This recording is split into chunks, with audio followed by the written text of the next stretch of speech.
All right, so our next speaker is Pradeep Venkataraman. He's the Senior Technical Director at AES Clean Energy. He currently serves as Senior Technical Director at AES Clean Energy, oversees the design and engineering of large-scale green hydrogen facilities. In addition to technical aspects of large-scale green hydrogen projects, Pradeep is responsible for fostering relationships and contracting mechanisms with important suppliers, including key OEMs, EPC providers, technical consultants, and engineering firms.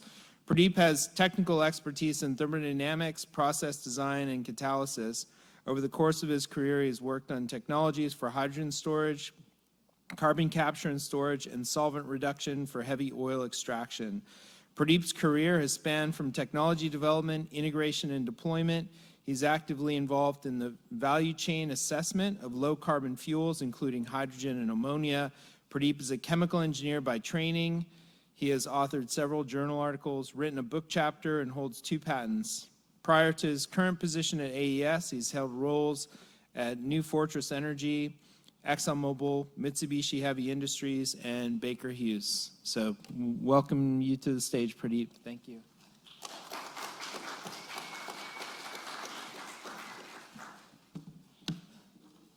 Thank you for the kind introduction and for the opportunity to speak. Happy Hydrogen Day, but I also realize that today is Mark Schuster's birthday, so happy birthday, Mark. And I'm also thankful to Mark for giving me an opportunity to be part of the NPC study, which I really learned, as well as it's a privilege to have contributed to that study. With that, let me see. Okay, it's working now. So, as Brian introduced, I'm responsible for large-scale green hydrogen projects. I'm going to be talking more about technical challenges. There are other challenges that comes from policy side and from, as Austin was referring to, the 3 key enablers this morning, and the last one he talked about was technology and R&D, and I want to address that from a part of green hydrogen. I've had opportunities to work with many people here in this hall, and they know that I don't like the color pinwheel, but for the for convenience of communication, let's just call it green hydrogen. Before that, a lot of people don't know about AES, so let me just give you, I'm not going to read everything that's on the screen, but we are an independent power producer. Company started around 1980s and focused largely on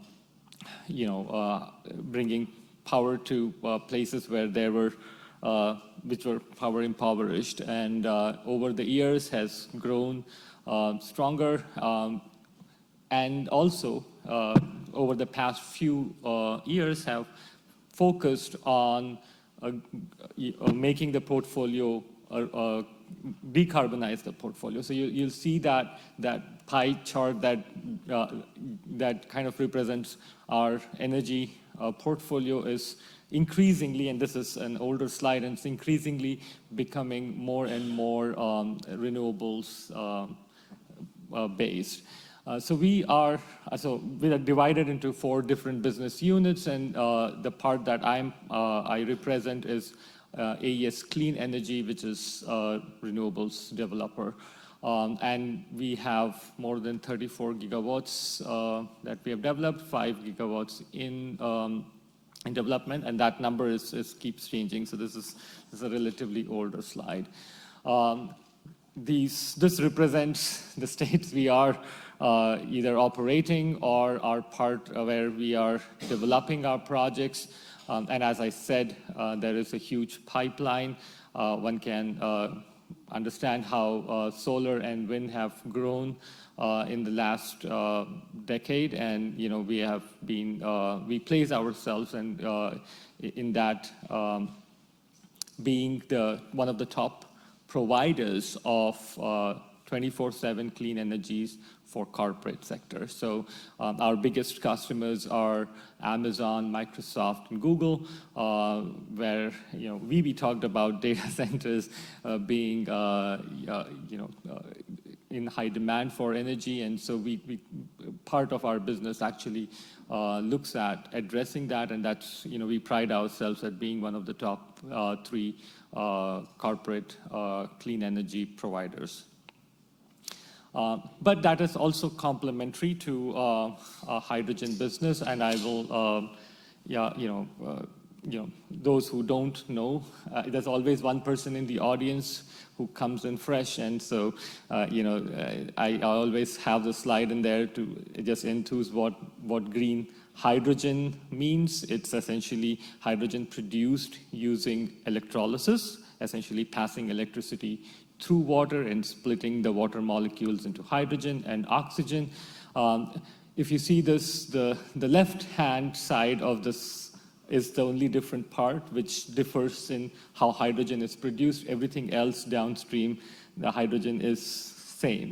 It's a molecule that has to be transported, it has to be stored, and can be used in different applications. And from that perspective, that's one of the reasons I said, move away from the color pinwheel. But since we are renewable producers, we also see a demand growth in the hydrogen sector, and that is complementary to our business. So essentially, if you look at IEA projections, these have changed a little bit over time, but largely, if you see, there's a huge uptake for hydrogen. There was another slide this morning where from the NPC study that talked about how much of the hydrogen is needed and how much of that has to come from the renewable or electrolytic hydrogen, and therefore it is complementary to our business. But then we also see that the hydrogen is required for the hard-to-decarbonize sector. So as far as the thesis on the uses of hydrogen, we kind of agree with a lot of other folks in the room that hydrogen's primarily used today is as feedstock, but then it plays a very niche role in areas where electrification does not work, and that includes metals and aviation and shipping. Aviation, there are thesis around using hydrogen directly for aviation, but then when I think about it, you think about sustainable aviation fuel, hydrogen is an important component of that value chain. Okay. Yeah, okay. So why are we doing this? Again, as I said, we have, AES as a company has a lot of experience in developing renewable assets. We actually are innovating in the way we deploy these. There was a press release some time back on Maximo, which is an AI-powered robot that essentially can deploy solar at a large scale, right? So we are constantly innovating. We have a strong strong understanding of the electron side of the business, as I say, and then and we understand how project financing works. We have developed these giga-scale projects on renewables, and it is complementary to our business, and so it makes sense for us to also produce green hydrogen. And so we bring all these strengths that we have developed over decades to deploy electrolytic hydrogen or green hydrogen at scale. We are part of the 2 hydrogen hubs, high velocity hub as well as ARCHES, but then we have other projects in pipeline, and the ones that you see in the teal are collaborations with National Lab, NREL, and as well as some of the work that we do in-house around innovating around hydrogen. The numbers there might be, subject to, there's one number there, but I think it's anywhere between 160 to 175 tons per day.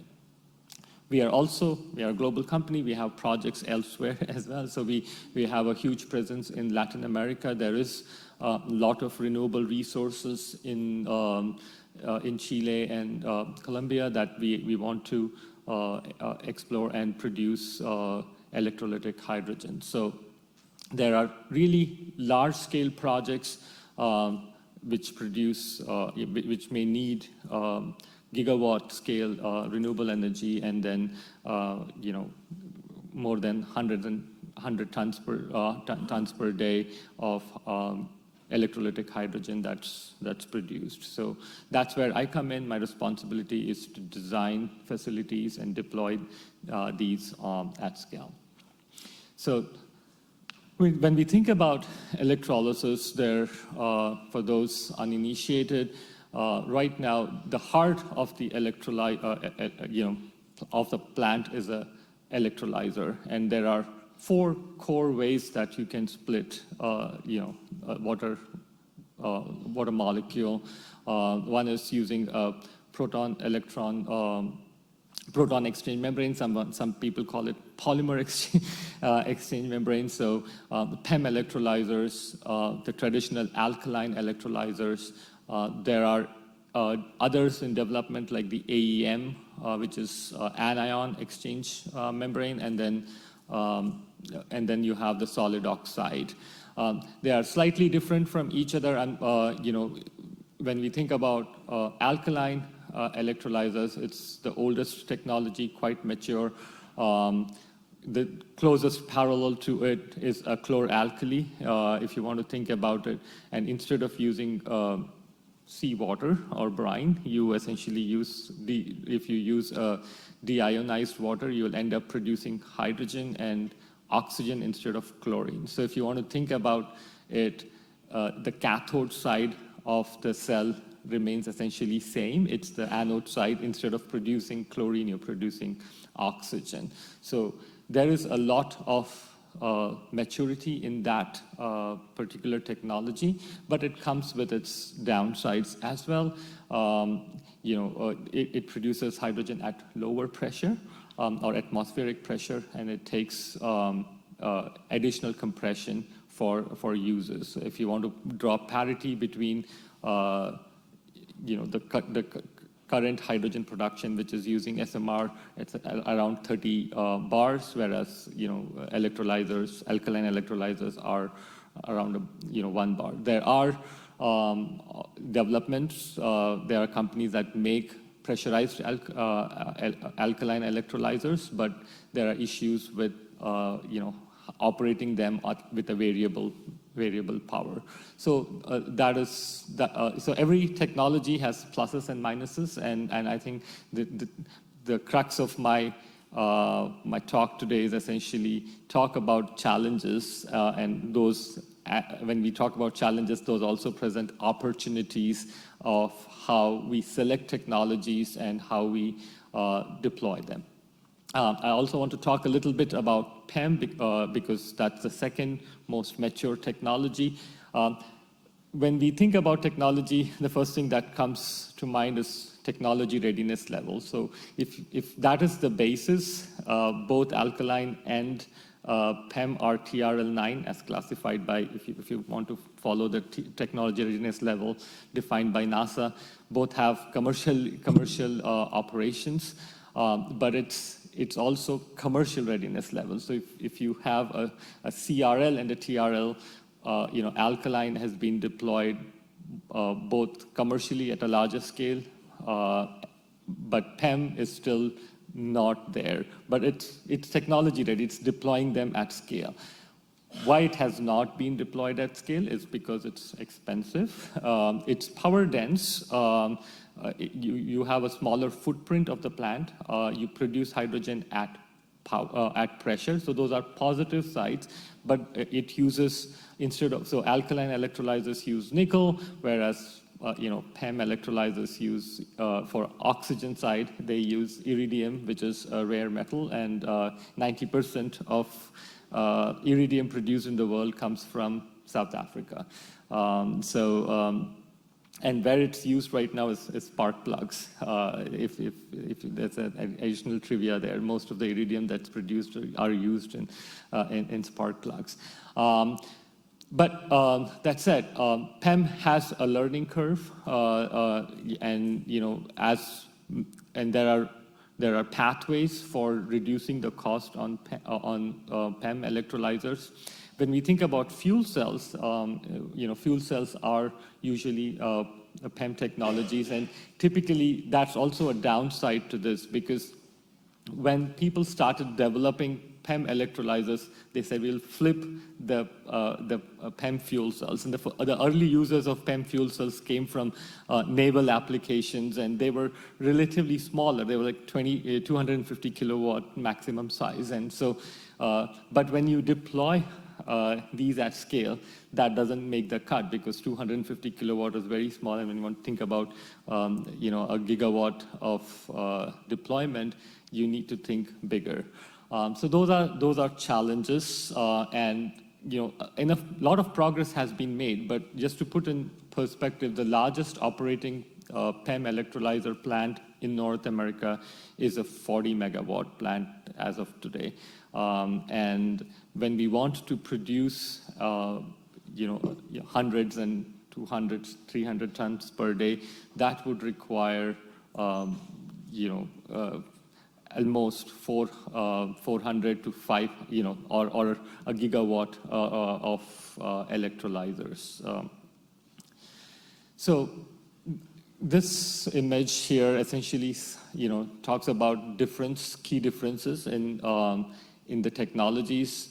When we think about, the reason I put this up is, when we think about green hydrogen, we should not restrict ourselves just to the electrolyzer. There is a whole other part that comes into picture. That's the balance of plant, and that adds to the cost. PEM electrolyzers have a smaller footprint because the electrolyzer is more power dense, and it requires less compression. There is no alkaline solution that needs to be handled. Whereas in case of an alkaline electrolyzer, although it's relatively cheaper, more mature, but the footprint of the plant becomes bigger, and you have additional handling of caustic. So when we think about deploying at scale, and this is kind of my message to also the OEMs, is think about the bigger picture, right? Later in the slides, I have a question like, to be or not to be, to modularize or not to modularize. But this is an important piece of information. When you deploy something at scale, it's very important to think about the bigger picture of what is involved in the overall cost. So that brings me to the issue number one, right? Cost of electrolysis, right? So if you saw the previous from what Austin was showing earlier, cost of green hydrogen today is about $5 to $6 per kilowatt per kg of hydrogen, and I kind of showed two scenarios here essentially, where we looked at the cost of different components of the LCOH. So if you think about the levelized cost of hydrogen, there is the CapEx part and the OpEx part. There's a very good study that came out in 2021. There's a consolidated work that IRENA did, International Renewable Energy Association. Yeah.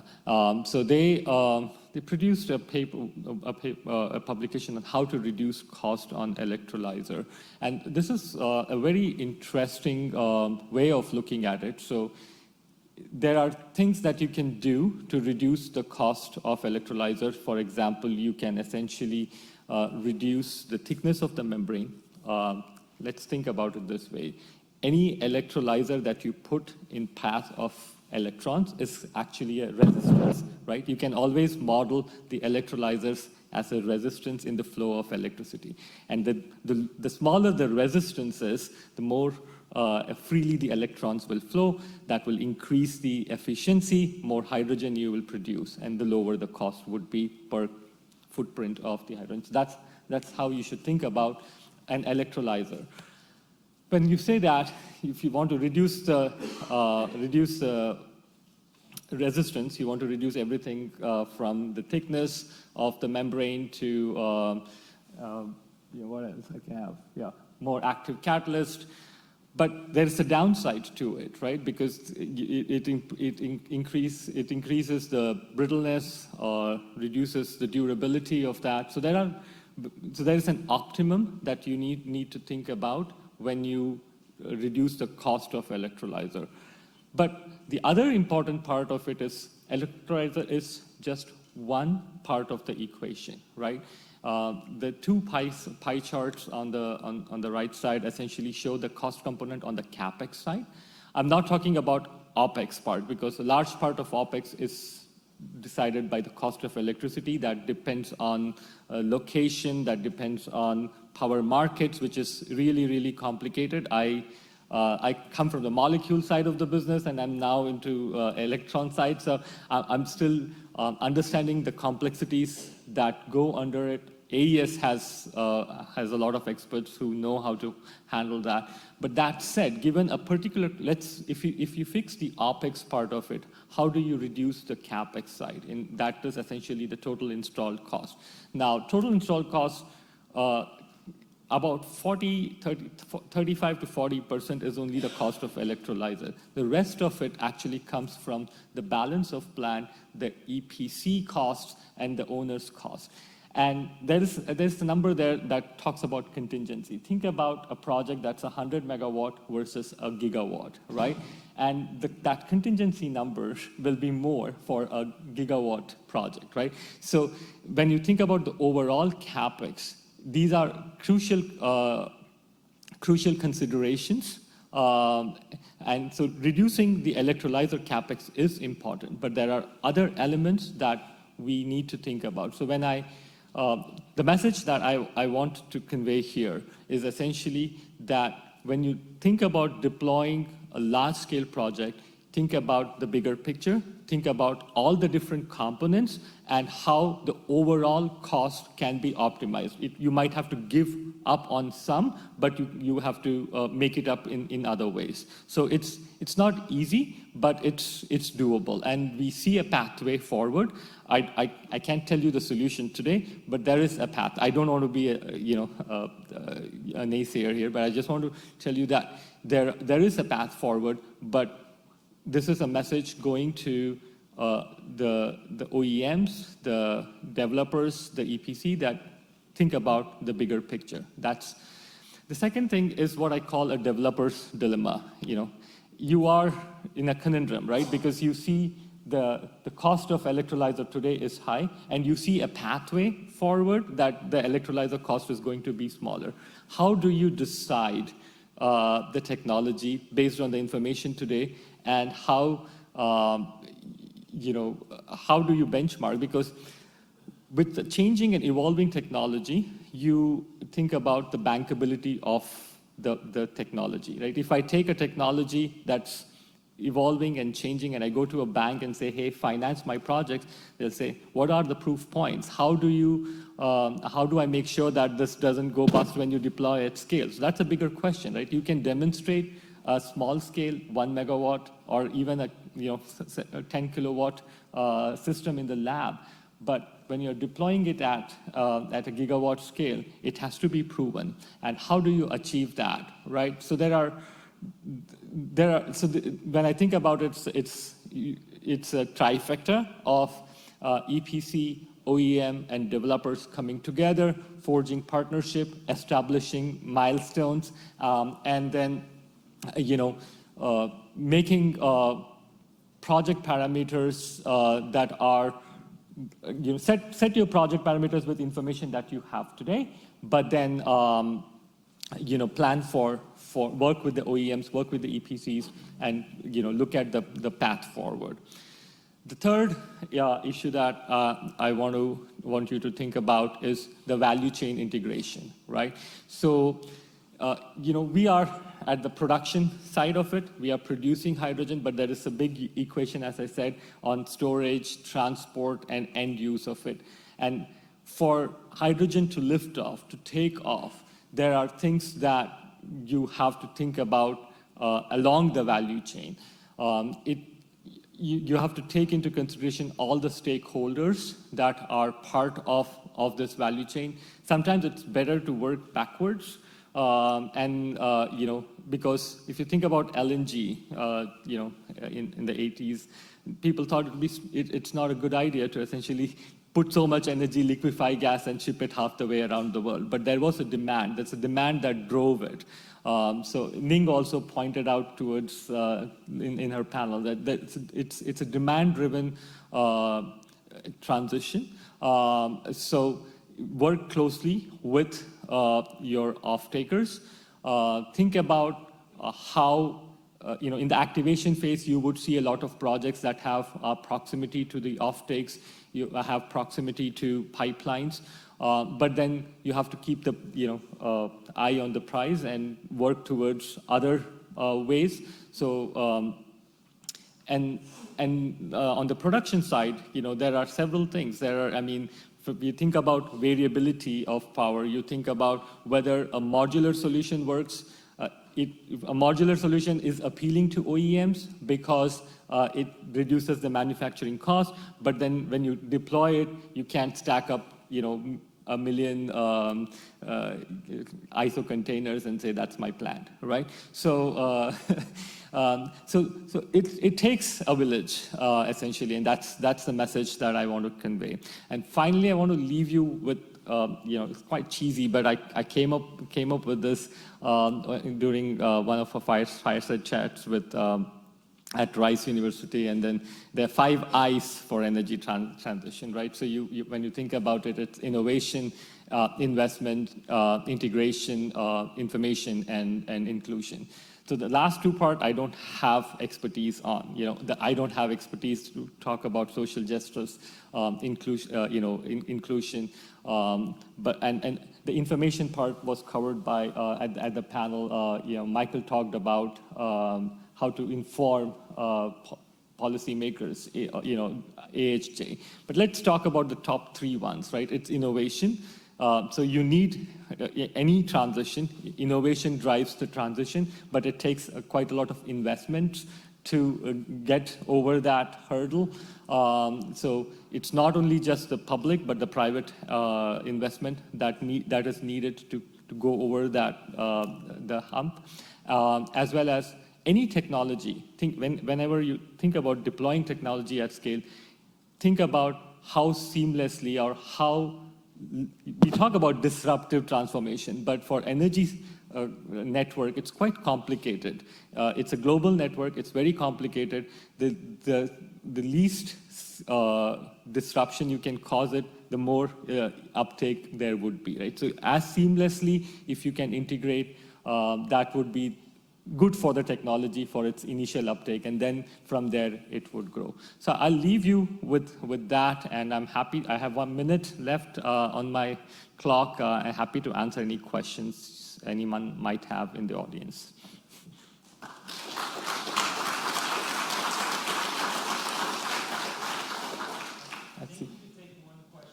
I see a question in the back. Thank you for the great presentation. Really great insights, especially from a developer's technical perspective. We don't see that as much. I will, touch base upon what you said, the developer's dilemma, right? Where you want to look at bankable, investment-ready technologies versus which may be more expensive versus be more future-ready with these more innovative, low-cost technologies, which will make projects even more viable and attractive. How do you balance that? And then what factors from the project itself would play in for that decision from you? Right. So, great question. I might not be able to answer everything that you asked, but it's very important to work, as I said, the trifecta of your engineering partners, your technology providers, and the developers, right? So you have to set milestones along the way. You have to have a constant dialogue on what So different developers have different risk appetite. It comes to that, right? Different developers have different risk appetite, and how you can work with the OEM as well as your engineering company to lower the gap between your risk appetite and what is being offered on the market. An example would be essentially, do you set you can test, you can look at if you're willing to work with the OEM and they're able to share data, proof points, independent engineers reports. Those are things that make the bankers, the financiers comfortable. If there's a pilot that's operating, that's good. But then from an EPC perspective, right? When EPCs come, they want an engineering package ready to be deployed, and anything gets changed, it irritates them. So it's important for the EPCs to work with the OEMs, understand their technology roadmap, and then all of the three have to come together and say, okay, this is what we have right now, let's deploy with this. And if any technology has to be developed, the OEM has to understand that it has to be retroactively compatible. So, but thank you for the question. Thank you.